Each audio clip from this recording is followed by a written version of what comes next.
Finally आज 3 दिनपछि लसुन सुक्यो। त्योभन्दा अगाडिको भिडियो चाहिँ यो हो, लसुन हो यो, देख्नुभयो हजुरले।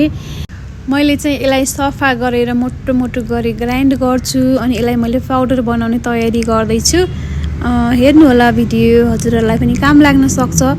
अनि यसरी ग्राइन्ड गरिसकेपछि मैले सुपमा राखेर घाममा सुकाइदिन्छु। कस्तो डिस्टर्ब आउँछ कि हामीहरू। अनि यो चाहिँ सुरुको दिन हो। यता काठमाडौँमा फेरि घाम पनि आउने हराउने भइरहेको छ कि, तराईतिर भएको भए एकै दिनमा सुकिहाल्थ्यो। मलाई चाहिँ 3 दिन लाग्यो। आज चाहिँ 3 दिनको दिन हो यो। अब पिस्न रेडी गर्दैछु यसलाई मैले।